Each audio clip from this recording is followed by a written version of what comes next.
Hi, I'm Maddie, and my project is the unit circle.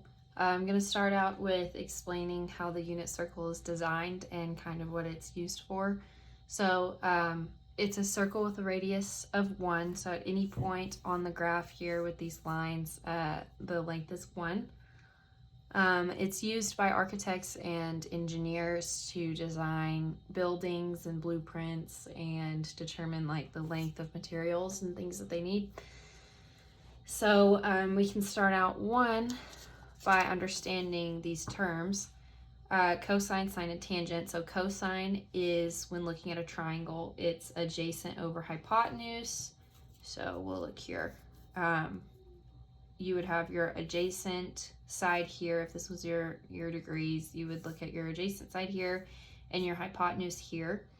And that's also your x-coordinate when you're labeling the graph. For sine, it's opposite, this like here over the hypotenuse, which is your y-coordinate when labeling the graph. And tangent, we'll use later on in the video, but that is opposite over adjacent, y over x, or sine over cosine. So the degrees are labeled here, 30, 45, 60, and 90, and those are the triangles we're going to use for now. But you can convert your degrees to radians, which is what a lot of specialists would use. You'd have pi radians equals 180, so at half of the circle here, your radians would be pi, and then for the full circle, you'd have 2 pi, or if this was your starting point, you would have 0. So we can use the conversion factor later to determine how many radians would be depending on the degrees of the triangle. So we'll start with a 30-degree triangle here.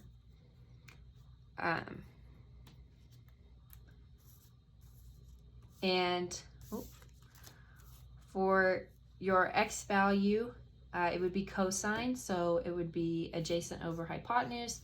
Your adjacent would be root 3 over 2, and then you divide that by the hypotenuse, which is this leg here. But because the unit circle has a radius of 1, the hypotenuse is always going to be 1.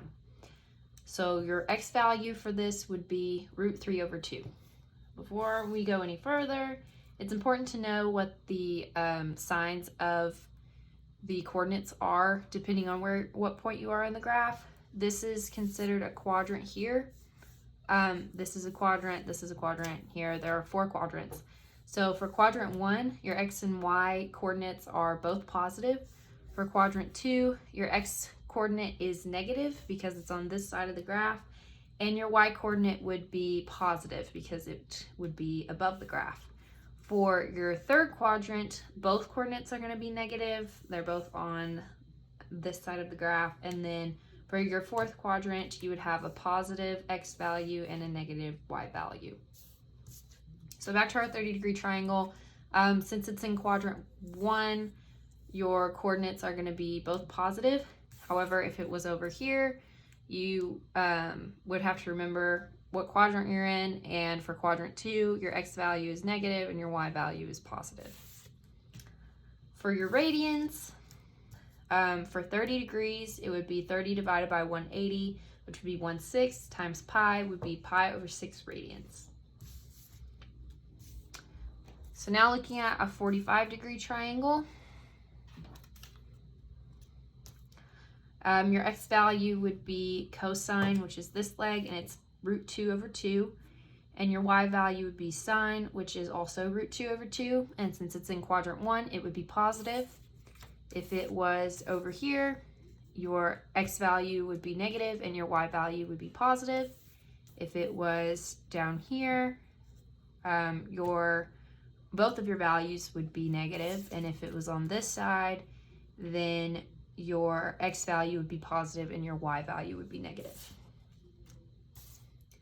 For radians of 45 degrees, 45 divided by 180 is 1/4, times pi would be pi over 4. So now looking at a 60-degree triangle, your cosine or your x would be 1/2, and then your sine would be root 3 over 2, and they're both positive in quadrant 1, and same rule applies for any quadrant you're in with a 60-degree triangle. And then for your radians, 60 divided by 180 is 1/3, times pi would be pi over 3. So the 90-degree triangle in the unit circle is actually special, has a unique rule to it.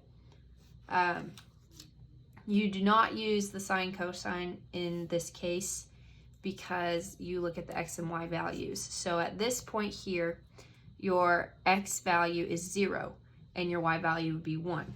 If you were in this quadrant, it would be your x value is -1 and your y value would be 0. For here, your x value would be 0 and your y value would be -1. And here, your x value would be 1 and your y value would be 0. And the 90-degree triangle is the only triangle that applies to that rule. For your radians, 90 degrees divided by 180 would be 1/2, times pi would be pi over 2. So you can use all of those triangles at any point in the graph to determine the x and y coordinates of that point.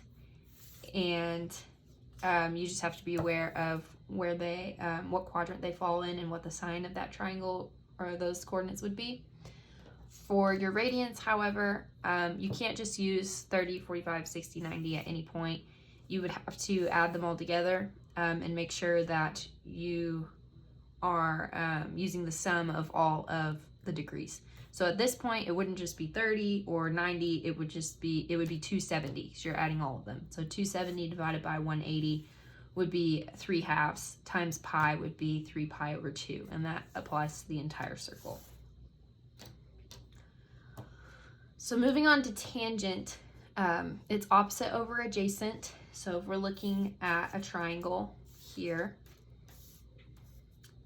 we would use the opposite side length, which is also sine, over the adjacent side length, which is cosine, and it would be y over x. This would give us a conversion factor depending on what degree triangle we're using. So we're going to use the 60-degree triangle, for example, here, and determine a conversion factor for tangent. So an example of this in the real world would be if you are trying to determine the height of a building. If you are 50 feet away from a building and you're looking at it at a 60-degree angle, you can use a 60-degree unit circle triangle to determine the length of the building or how tall the building is. By doing this, we would use the formula for tangent, which is opposite over adjacent. So you would use this side length, and for a 60-degree triangle, that is √3/2. And then you would divide that by this side length, cosine, which is 1/2. That would give you 1.73 for a 60-degree triangle. So back to our example, if we wanted to find the length of the building from 50 feet away, we would just plug those numbers in for our x and y. So you're trying to find y, which is this side length here, and that would be sine. And you have x, which is 50, and you'd set that equal to 1.73 because you're looking at it from a 60-degree angle. So 50 times 1.73 is 86.5 feet, and that would be how tall the building is.